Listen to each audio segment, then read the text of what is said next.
Hello विद्यार्थियों, हम आप सभी का पुनः स्वागत करते हैं अपने इस प्यारे से YouTube channel expert classes Prayagraj में। तो जैसा कि बच्चों हम सब ने पढ़ रहे थे। आज हमने इसके पहले हमने 3 वीडियो पढ़ी थी, 3 पार्ट्स पढ़ा था प्रकाश के। सबसे पहले पार्ट में हमने डिस्कस किया था प्रकाश का परिचय, फिर हमने दूसरा पार्ट लाया प्रकाश और प्रकाश के गुण। हमने तीसरे पार्ट में डिस्कस किया कुछ माध्यमों में प्रकाश के चार्ज। जो हमारा अगला पार्ट है, ये अगला पार्ट हमारा रहेगा कि दीप्त और अदीप्त वस्तुएं होती क्या हैं, प्रकाशिक माध्यम होते क्या हैं। आज हम इन दोनों टॉपिक की चर्चा करेंगे। ये चीज पहले पढ़ने से पहले हम आप सभी लोगों को एक चीज बता देने चाहता हूँ कि जो इस मेरे चैनल पर नए हैं वो मेरे चैनल को लाइक, शेयर और जिसने अभी तक सब्सक्राइब नहीं किया मेरे चैनल को सब्सक्राइब करें और अपने दोस्तों, अपने घर परिवार में अधिक से अधिक तक शेयर करें और मेरे चैनल को लाइक और सब्सक्राइब करें। चलो पढ़ते हैं हम। अब जो अगला प्रश्न रहेगा वो प्रश्न है कि दीप्त और अदीप्त वस्तु कहते किसको हैं, उदाहरण सहित स्पष्ट करो। ये मोस्ट इंपॉर्टेंट है कि दीप्त और अदीप्त वस्तु किसे कहते हैं। तो सबसे पहली बात करते हैं हम दीप्त वस्तुएं की। हेडिंग रहेगी आपकी दीप्त वस्तुएं। क्या रहेगी भैया? दीप्त वस्तुएं। देखो, दीप्त वस्तुएं का जो दूसरा नाम होता है, इसका दूसरा नाम है प्रदीप्त वस्तु। क्या नाम है भैया? प्रदीप्त वस्तु। देखो, दीप्त वस्तु होती क्या है? ऐसी वस्तु जो अंधेरे में बिना प्रकाश के दिखाई दे। कहने का मतलब ये हुआ, जिन वस्तुओं को हम अंधेरे में बिना प्रकाश के देख सकते हैं उसे हम क्या कहते हैं? दीप्त वस्तुएं। समझो, अंधेरा है, एक रूम बंद है, उस रूम में अंधेरा है। एक रूम है, वो रूम क्या है? रूम बंद है और रूम के अंदर क्या है? अंधेरा है। अब रूम के अंदर अंधेरा है और इसमें कोई वस्तु रखी है। अगर आप उस अंधेरे में उस वस्तु को देख लेंगे तब वो वस्तु कैसी होगी? दीप्त वस्तु होगी। समझ रहे हैं ना? तो दीप्त वस्तुएं होती क्या है? ऐसी वस्तुएं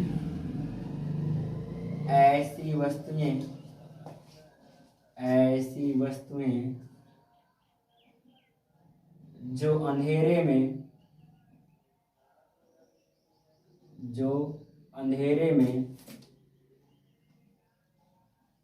बिना प्रकाश के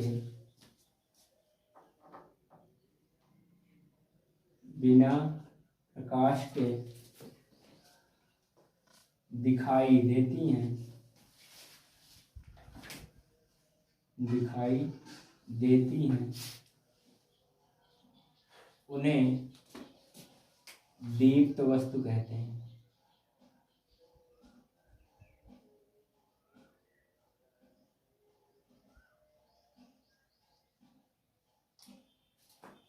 हमने लिखा ऐसी वस्तुएं जो अंधेरे में बिना प्रकाश के दिखाई देती हैं उन्हें हम क्या कहते हैं? दीप्त वस्तुएं कहते हैं। चलो बात करते हैं हम इसके उदाहरण की। एग्जाम्पल्स हैं क्या इसके उदाहरण? इसका एग्जाम्पल क्या है? देखो, इसका एग्जाम्पल है, जैसे आप याद रखें, जलती बल्ब। क्या भैया? जलती बल्ब। फिर जलता कोयला। जलती बल्ब के बाद आता है आपका जलता कोयला। फिर आता है आपका जुगनू। फिर आपका आता है जुगनू के बाद आता है सूर्य। क्या आता है भैया? सूर्य आदि। ये सब कौन सी वस्तुएं होती हैं? दीप्त वस्तुएं। कैसी वस्तुएं होती हैं? दीप्त वस्तुएं। दीप्त वस्तुएं हैं क्या? ऐसी वस्तुएं जो अंधेरे में बिना प्रकाश के दिखाई देती हैं उन्हें हम क्या कहते हैं? दीप्त वस्तु कहते हैं। उदाहरण में जलती बल्ब, जलता कोयला, जुगनू, सूर्य आदि। अगली हेडिंग आती है, अगला प्रश्न आता है, अगला टॉपिक आता है आपका अदीप्त वस्तु। अगला टॉपिक क्या है भैया? अदीप्त वस्तुएं। देखो, अदीप्त वस्तुएं होती क्या है? ऐसी वस्तुएं जो दीप्त वस्तुओं के जलने से दिखाई दें उसे हम क्या कहते हैं? अदीप्त वस्तु कहते हैं। यानी अंधेरे में कोई वस्तु रखी है, अगर कोई दीप्त वस्तु को जलाओ तो वो वस्तु दिखाई दे, तब ऐसी वस्तु कौन सी वस्तु कहलाती है? अदीप्त वस्तु कहलाती है। समझ रहे हैं? तो ऐसी वस्तुएं जो दीप्त वस्तुओं के आपतित होने से दिखाई दे उसे हम क्या कहते हैं, दीप्त वस्तु कहते, और सॉरी अदीप्त वस्तु कहते हैं। लिख लेते हैं डिफिनीशंस कि वे वस्तुएं जो दीप्त वस्तुओं के, वे वस्तुएं जो दीप्त वस्तुओं के आपतित होने से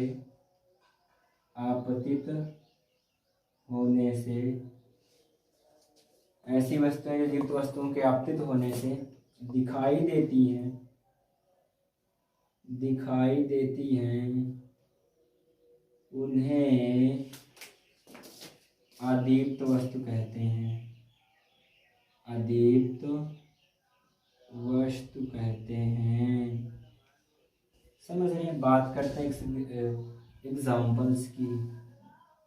तो एग्जाम्पल्स में क्या है, सबसे पहले आप एग्जाम्पल में बात करेंगे, लिख लो लकड़ी, मेज, पत्थर, चंद्रमा आदि। लकड़ी, मेज, पत्थर, चंद्रमा आदि।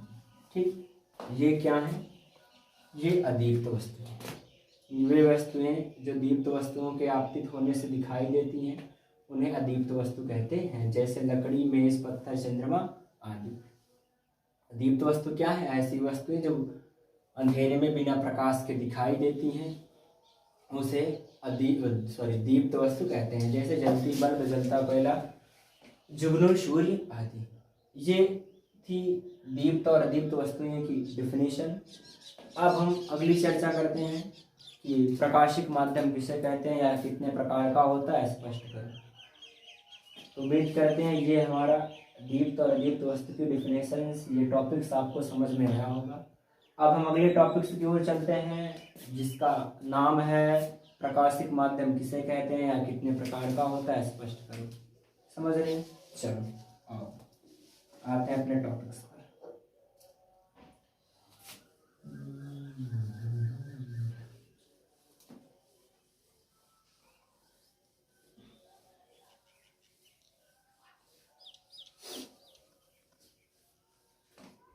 चलो, तो हेडिंग रहेगी ऑप्टिक्स मीडियम, प्रकाशिक माध्यम। प्रकाशिक माध्यम जिसे आप कहते हैं ऑप्टिक्स मीडियम। चलो, प्रकाशिक माध्यम होता क्या है, मान लेते हैं ये आपकी कोई ऑब्जेक्ट है जिसका नाम क्या है, लाइट ऑब्जेक्ट, प्रकाश स्रोत। ये क्या है भैया, लाइट ऑब्जेक्ट जिसका नाम क्या है, प्रकाश स्रोत। प्रकाश स्रोत आप सबके घर में होगी सबसे प्यारी चीज, सबसे अच्छी चीज, जिसका नाम क्या है भैया, टॉर्च। क्या नाम है बाबू, टॉर्च। ये कोई प्रकाश है, ये लाइट ऑब्जेक्ट है, नहीं प्रकाश स्रोत है। समझ रहे हैं? अच्छा बताओ, अगर ये प्रकाश स्रोत है, इसे हम जब जलाएंगे तो इससे क्या निकलेंगी, प्रकाश किरण। क्या निकलेगी भैया, प्रकाश किरण ना। इनसे क्या निकल रही है बाबू, प्रकाश किरण ना। चलो, ये कोई प्रकाश की किरण है। समझ रहे हैं? इसका नाम क्या है, प्रकाश स्रोत। नाम क्या है, प्रकाश स्रोत। अब हुआ क्या, ये प्रकाश की किरण आई, ये देखो ये आ रही है प्रकाश की किरण, ये सब लाइट रेज हैं, प्रकाश किरणें हैं। कोई पूछेगा प्रकाश किरण किसे कहते हैं तो आप बताएंगे, लेकिन कब बताएंगे, जब हम पढ़ाएंगे अगले पार्ट में, नेक्स्ट पार्ट में जब हम आपको बताएंगे तो आपका नेक्स्ट पार्ट यही रहेगा, प्रकाश किरण किसे कहते हैं या प्रकाश किरण पुंज। चलो, ये था आपका प्रकाश स्रोत। समझ रहे हैं? ये प्रकाश स्रोत जहां मान लेते हैं कोई माध्यम है, ये मान लेते हैं दीवार है। ये क्या है भैया, दीवार। अब हम डिफिनेशंस पढ़ने जा रहे हैं ऑप्टिक्स मीडियम, प्रकाशिक माध्यम की। देखो, प्रकाशिक माध्यम होता क्या है, सुनो। प्रकाश जहां से जहां तक आया होगा, तो साधारण सी बात है, सिंपल सी बात है, अगर प्रकाश यहां से यहां तक आया होगा तो किसी माध्यम में गमन किया होगा। वो जिस माध्यम में यहाँ से यहाँ तक आया है वही माध्यम आपका क्या कहलाता है, प्रकाशिक माध्यम। समझ रहे हैं? कहने का मतलब क्या हुआ, प्रकाश यहाँ से चला और यहाँ तक पहुंच रहा है। तो देखो बच्चों, हमने ये कोई प्रकाश स्रोत रखा, इस प्रकाश स्रोत से कोई प्रकाश की किरण निकली, इस दीवार पर, दीवार तक गई, तो समझो प्रकाशिक माध्यम है क्या, प्रकाश यहाँ से यहाँ तक जिस माध्यम में गमन किया है वही आपको क्या कहलाएगा, प्रकाशिक माध्यम। समझ रहे हैं ना? तो प्रकाश जिस माध्यम में गमन करता है उसे हम क्या कहते हैं, प्रकाशिक माध्यम कहते हैं। तो सिंपल सी डिफिनेशन है, हम लिख लेते हैं कि प्रकाश जिस माध्यम में गमन करता है, प्रकाश जिस माध्यम में गमन करता है, प्रकाश जिस माध्यम में गमन करता है, प्रकाश जिस माध्यम में गमन करता है उसे प्रकाशिक माध्यम कहते हैं।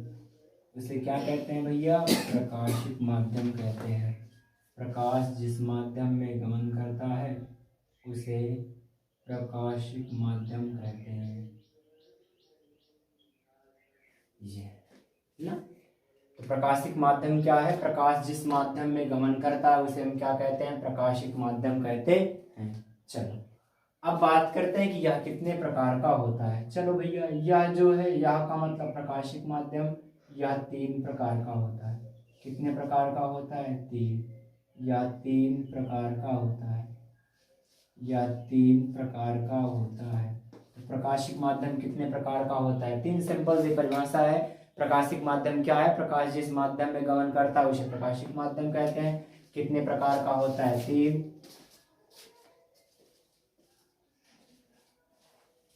सबसे फर्स्ट का नाम है पारदर्शक माध्यम, सेकंड का नाम है आपका पारभाषक माध्यम, पारभाषक माध्यम। जो आपका थर्ड आता है, थर्ड एंड जो लास्ट है आपका, उसका नाम है अपारदर्शक माध्यम, अपारदर्शक माध्यम।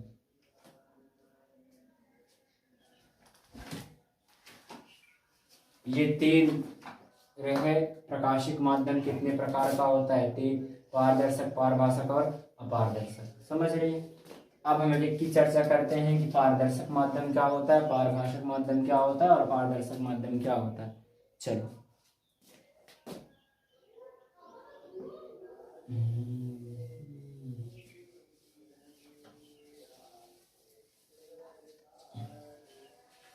चलो भैया, पारदर्शक माध्यम होता क्या है, हम बात करते हैं। पारदर्शक माध्यम, ये रहा आपका पारदर्शक और ये माध्यम। समझो पारदर्शक माध्यम क्या होता है। देखो, पारदर्शक नाम से स्पष्ट है, पार का मतलब एक पार से दूसरे पार, दर्शक का मतलब दिखाई दे, उसे हम क्या कहेंगे, पारदर्शक माध्यम। समझो इधर पारदर्शक माध्यम है क्या, यहाँ से ये प्रकाश की किरण निकली, यहाँ देखो, यहाँ भैया आपका है माध्यम क्या है, यहाँ माध्यम क्या है, वायु। यहाँ माध्यम क्या है भैया, कांच। यहाँ माध्यम क्या है, कांच। अब बताओ, अगर कांच है अंदर, जहाँ बल्ब लगी है यहाँ भी तो वायु भरी है, कांच के अंदर वाला। अब देखो, यहाँ वायु है, वायु से प्रकाश किरण कहाँ निकली, कांच से, और कांच से फिर कहाँ चली गई, वायु में। कहने का मतलब है क्या हुआ, प्रकाश वायु को जिस मतलब जितना प्रकाश वायु में था उतना प्रकाश कहाँ से गुजरा, कांच से गुजरा। तो वायु और कांच कौन सा माध्यम हो गया, पारदर्शक माध्यम। कहने का मतलब क्या हुआ कि जिस माध्यम में प्रकाश का अधिकांश भाग गुजर जाता है उसे हम क्या कहते हैं, उसे हम पारदर्शक माध्यम कहते हैं। लिख लेते हैं, क्या लिखेंगे, जिस माध्यम में प्रकाश का, जिस माध्यम में प्रकाश का अधिकांश भाग गुजर जाता है,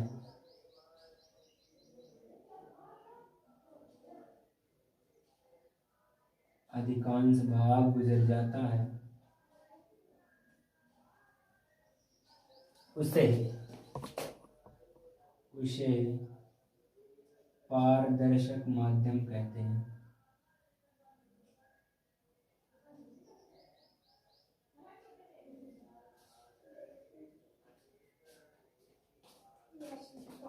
एग्जाम्पल्स, उदाहरण। देखो उदाहरण में आपका आता है, जैसे हमने देखा दो एग्जाम्पल तो सामने दिखाई दे रहे हैं। एक का नाम क्या है, वायु, और एक का नाम क्या है, कांच, और एक का नाम क्या है, साफ जल, शुद्ध जल, साफ जल आदि। ये सब कौन से माध्यम है भैया, पारदर्शक माध्यम, या इसी को बोलते हैं पारदर्शी माध्यम। समझ में आया पारदर्शक माध्यम क्या है, कि जिस माध्यम में प्रकाश का अधिकांश भाग गुजर जाता है उसे हम क्या कहते हैं, पारदर्शक माध्यम कहते हैं, जैसे वायु, कांच, साफ जल आदि। चलो भैया अगली बात करते हैं। अगली बात आपकी आती है पारभाषक माध्यम। चलो आगे चलते हैं। अगली बात आती है आपकी पारभाषक माध्यम है क्या, पारभाषक माध्यम। चलो चर्चा करते हैं पारभाषक माध्यम। पारभाषक माध्यम, पारभाषक माध्यम। देखो पारभाषक माध्यम का मतलब होता है जिस माध्यम में प्रकाश का आंशिक भाग ही गुजर पाए, मतलब थोड़ा सा भाग गुजर पाए, उसे हम क्या कहेंगे, पारभाषक माध्यम। यानी क्या बना, कि जिस माध्यम में प्रकाश का आंशिक भाग ही गुजर पाता है उसे हम पारभाषक माध्यम कहते हैं। परिभाषा लिख लेते हैं कि जिस माध्यम में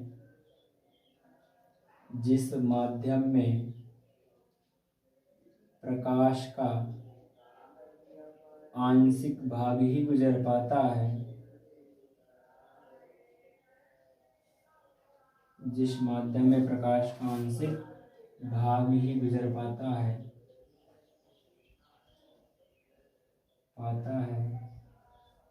उसे पारभाषक माध्यम कहते हैं, पारभाषक माध्यम कहते हैं।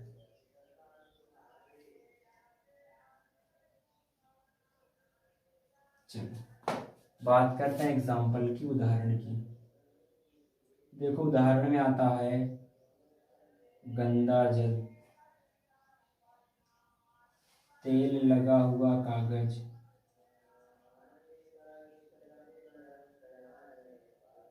तेल लगा हुआ कागज। फिर आता है घिसा हुआ कांच, घिसा हुआ कांच आदि। ये सब कौन सा माध्यम है भैया, पारभाषक माध्यम। फिर आता है भैया आपका अगला अपारदर्शक माध्यम। अपारदर्शक माध्यम, देखो अपारदर्शक माध्यम क्या है, कि जिस माध्यम में प्रकाश गुजर ही नहीं पाता है उसे हम क्या कहते हैं, अपारदर्शक माध्यम। तो लिख लेते हैं, जिस माध्यम में प्रकाश गुजर ही नहीं पाता है, जिस माध्यम में प्रकाश गुजर ही नहीं पाता है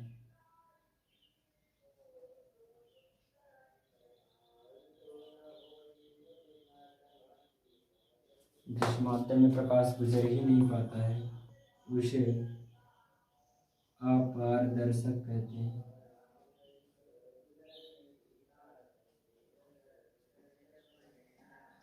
चल बात करते हैं उदाहरण की।